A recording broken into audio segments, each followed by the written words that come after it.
Welcome back to Balderdash Academy. We're here today with Visiting Professor Joe Swenson.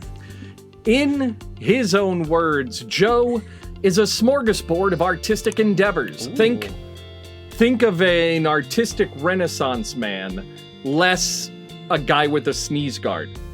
So, Joe is an actor, writer, director, producer, improviser, author of Letter Number 3 in the Key, president of the production company Broken Arts Entertainment. He is an award-winning playwright. Both he and myself and Professor Randy Hunt are all members of the Crowbait Club, the playwriting deathmatch. I was there when Joe won. It was awesome. He's found a way to keep the arts alive through virtual theater and film, and found a way to do it all remotely. So links to his work and his YouTube channel are in the description. Now, when he's not pursuing his artistry in one form or another, he can be found, as you might have guessed in our answers, on the golf course or hanging out with his family. Now, rumor has it, and this is a rumor I got from a very reliable source, that Joe has several unique hip-hop moves, as well as quite the shower concert collection.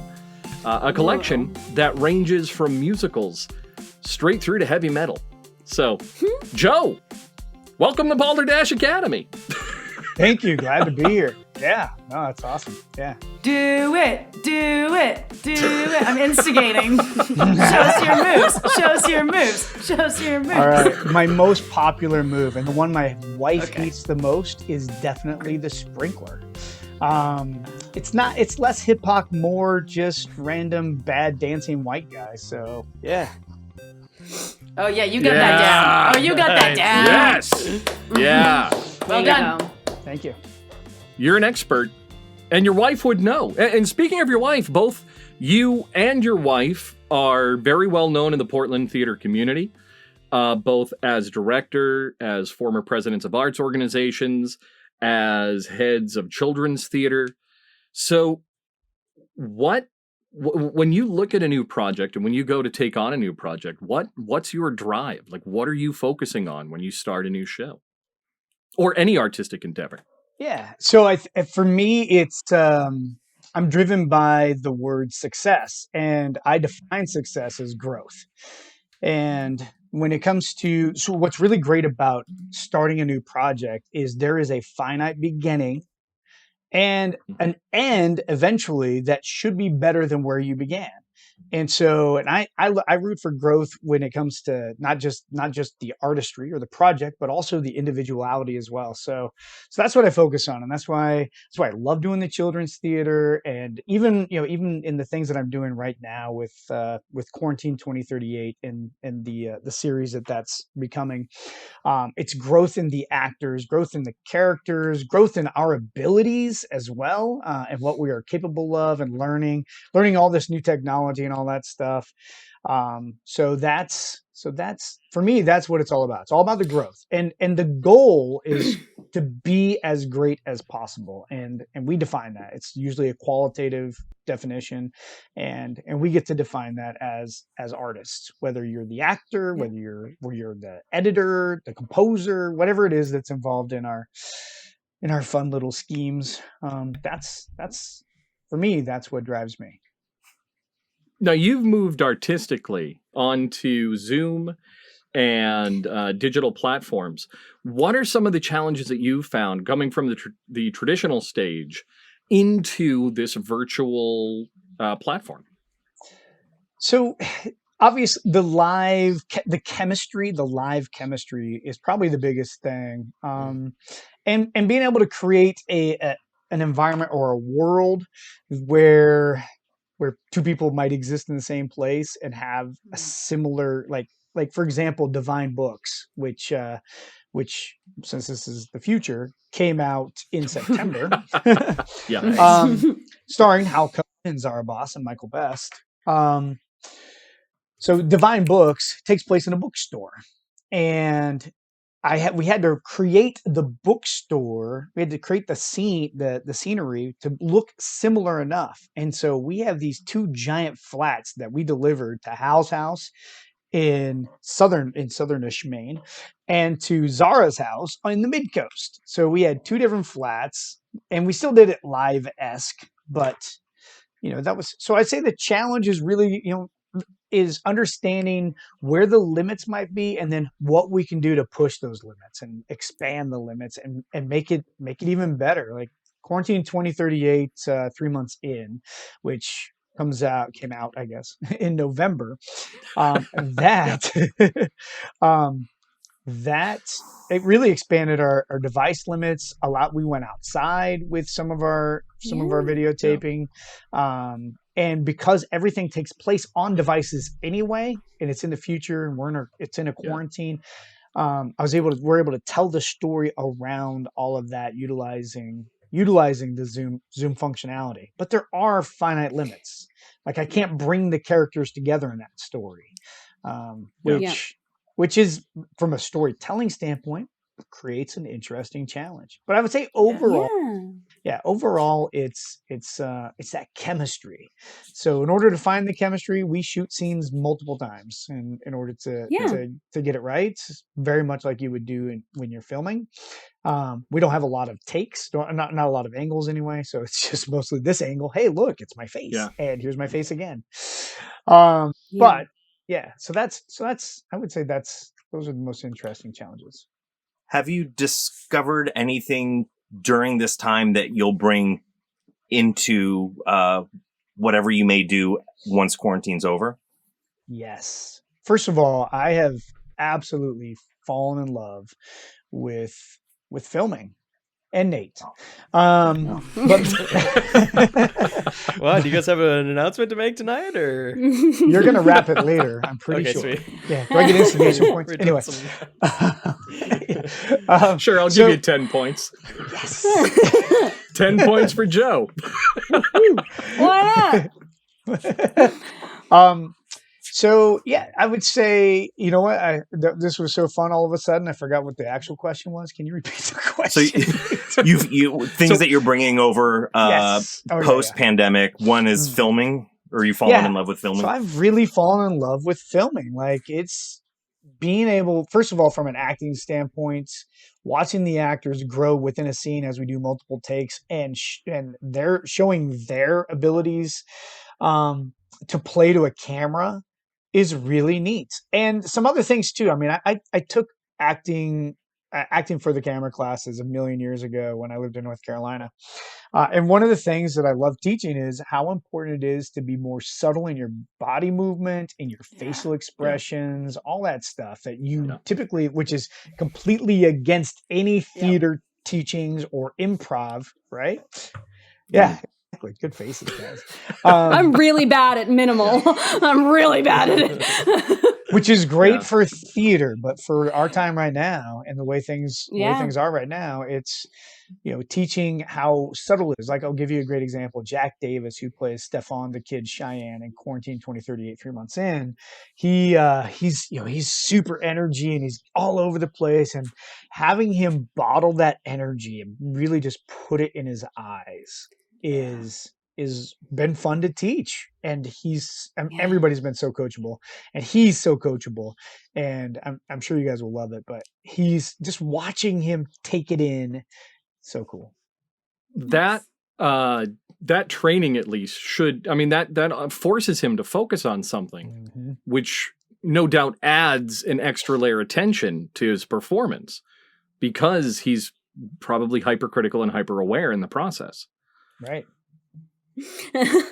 So you've mentioned Quarantine 2038 a couple times, and can you give us a what is Quarantine 2038? Yeah, you bet. All right. So there was this right at the very beginning of the pandemic, this University of Minnesota theater group put out the Quarantine Bake Off, which included 5 ingredients and so it was 5 prompts essentially with a bonus prompt. And so I wrote a play called Quarantine 2038. It takes place 18 years from now.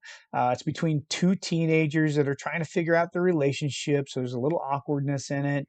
And it didn't get any notice there. And then I took it to Page to Stage, something that Bob and I are a member of. I took it to Page to Stage, and I had a couple of the actors there read it, and they loved it. And I was like, all right, I think we've got something here. And so then we're like, yeah, you know what? We're doing this playground rules thing, which I haven't brought up yet. We're doing this playground rules thing, Yeah. and what if we start filming some of the silly stuff that I write? Like, I mean, like, I don't know. I'm just like, let's just try it out. So then, I was like, let's just ask a couple of teenagers if they want to, if they want to read it and see what they think. And they loved it. So then we did a reading, and I'm like, you know what? I think we're going to film this. What do you guys think about that? And they're like, yeah, let's film it. So then we filmed it, but it takes place 18 years from now. It's in a dystopian world. And it's a love story. It's a young adult fiction kind of esque, kind of situation. And then after I didn't want the characters to end after the 17-minute short film. So it's like, let's write more. And so I did. I wrote in, we added 6 more parts. We added a lot more tension. We've ramped up the acting. Emma Eukitis she's a 12-year-old girl. She is amazing at being a super sick 12-year-old girl. Yeah. And the commitment, and this is something I talk about all the time. It's all about the commitment to telling your character's story. And if you fall in love with that character, great. So I started writing, I mean, there's obviously this is in the future, but I've started writing another episode. So by the time this airs, we'll be filming hopefully another episode of it. So yeah. How many vampires do you have? And not yet. Not yet, Nate. A great suggestion though. I've been thinking about some supernatural stuff. Hey Joe, you've mentioned quite a few plays that you've written, and I know that you're churning them out lately, and you've had a lot of attention for these plays. So I'm wondering how you've grown personally as a playwright when you started getting into it, and now you are just literally like churning them out and turning them into these masterpieces. What was your process, and how did you arrive at where you are now? Yeah, that's a great question, because half the time I don't even know how I get into the story. It's just the story presents itself, and it could be just me singing a heavy metal song in the shower, and that's like, ooh, wait a second, I have got vampires. To write. Yeah, exactly, vampires. I've got to write a story. Wait a second, let me add some characters to this. Yeah, and then ultimately it's all right. How can I make the audience the most uncomfortable, or how can I make them emote the most? How far can I really take this? And a great example, Molly, is 11 Days. Like, I mean, I wrote that over the course of two days essentially, and I spent a lot of time really working on the monologue at the very beginning for Jerry, and once it gets going, the story, I have to finish the story. Once the story starts, I have to finish the story. And again, it's about making people think. Like, I don't write a lot of comedy, which is probably interesting for some to hear. I don't think I'm that funny when I write, but I do get people to emote. I find tension, and I create stories out of that. And 11 Days is something hopefully that we'll be filming either at the end of September or beginning of October. Molly McGill is playing Jerry Fincannon. Nice. Yeah. That was a good talk about tension. That play is all emotion and tension. It's can I tell what you're what it's referencing? About? Yeah. Tell a one act that Joe wrote, right? Yeah, this is the one act now, that you performed for. We French? mentioned we mentioned this play during the Doors of Misperception in Hal's episode. Oh, nice. Yeah. So Yeah. call back. Oh, yeah. Callback. Callback. Yeah. So Jerry is, she's been kidnapped and she goes through her 11-day transformation and mental evaluation and decisions and her struggle to how to get out and deal with the situation. Yeah. Yeah. It's great. brilliant. That's not hyperbolic. I was lucky enough, and this is going to sound weird, I was lucky enough not to be in the show so that I could actually watch it in the small black box we did.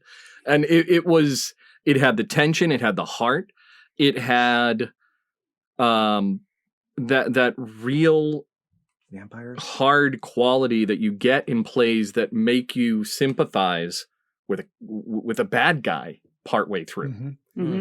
Which talk about making your audience uncomfortable. Yeah. Yeah, it was so good. which is also a testament to your direction, to saying, you're coaching your actors now and you're really trying to guide them and which is different from guiding them on theater to guiding them on film. Talk about a little bit between that difference as a director. Yeah, the biggest thing is again, back to the subtleness, because you have to be able to tell a story in this 16:9 screen, and you don't get the luxury of having all this space to tell the story. So and you also have to know where the audience is at all times and how you're going to affect them, and that's so important. So it is a little bit different. Another thing that's really cool is, speaking of the differences, and this is huge, is you can have these amazing beats that also tell just as much story and are powerful. Whereas in theater, you can't afford big beats. You can't afford the pregnant pauses or anything like that. You got to be clipping along to keep the dialogue going. And you're playing off somebody, but this is different because you're playing off somebody potentially, but you're also playing off the audience, and you really have to immerse yourself into the character and commit. And so there are a lot of similarities, but the biggest difference is you can play like behind a camera. You can really manipulate however you want. And that makes it a little, and people will catch every part of it because you're on a camera and they can rewind. You can't do that in theater, so they will catch every piece of that. Yeah, no, yeah. What? Well, I guess, certain improv games allow you to rewind. Yeah, that's for sure. Sometimes I'm very thankful that there's no rewind. Oh my God. That's the problem with this show is last week I said something that hopefully gets cut from the show. And I'm like, you gotta actually be careful what you say in a recorded show. Yeah. It's not like the Alan stage will where it's take just good gone care forever. of you. Alan will take care of you. That is something that I do miss about live theater. That is nice, is the isn't it? mistakes. I miss the the unintentional errors that happen. We've all made them. Yeah. Yeah. The best part about them is the stories that you tell afterwards of the mistakes that were made. Those, oh man, you just blew that line. And, Those are always the best theater stories, though, is the time where you something up. Sorry, Alan. There's another. Hit the beep away. We have the tech. The inability to go back and change things in live theater is almost like a safety blanket because you're in the moment, you're now. Whereas when you record something, you're like, let me go back and do that again, or let's fix this in editing, things like that. So there is a huge safety net when you have no control. Yeah.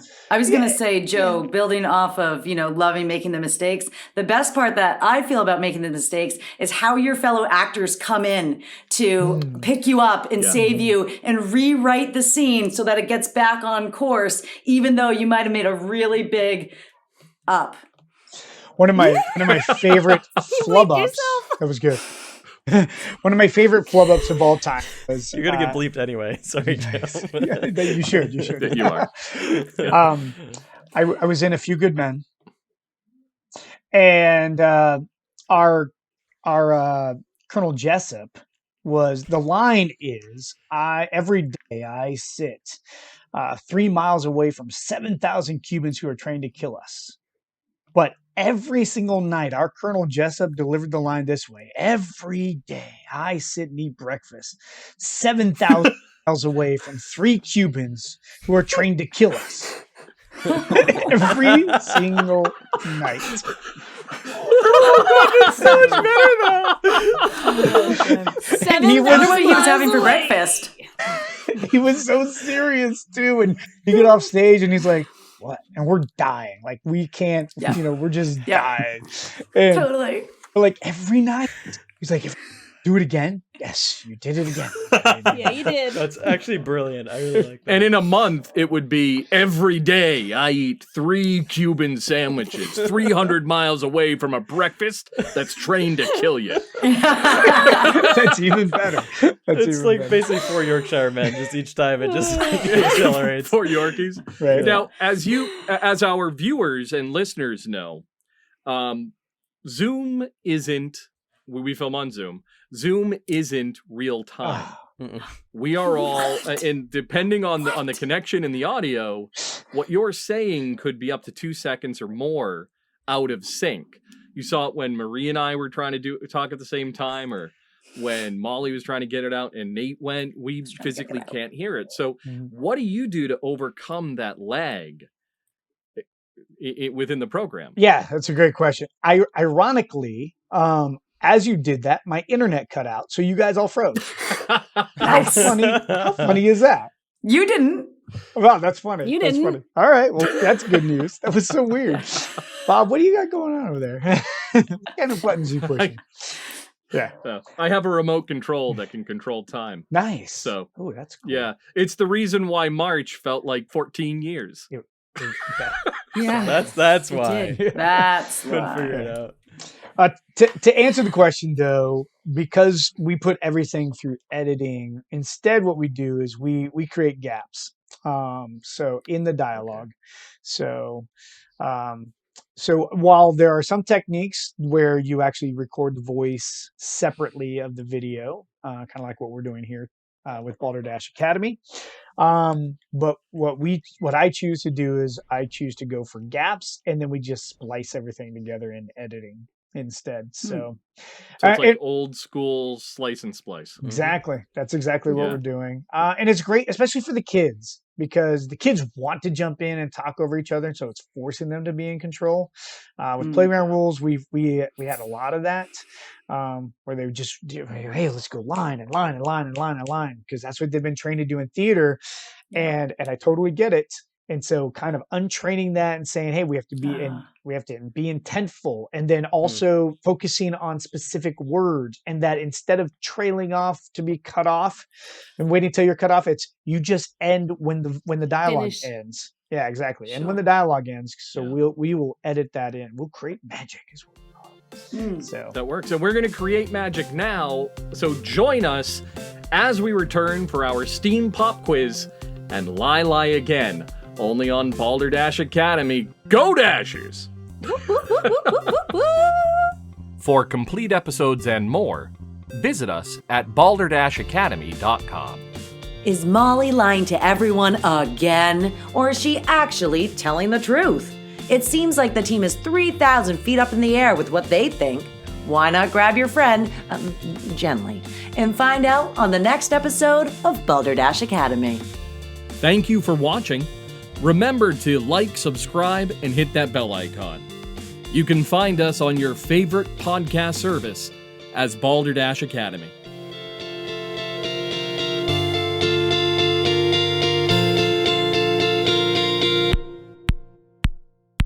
Go Dashers!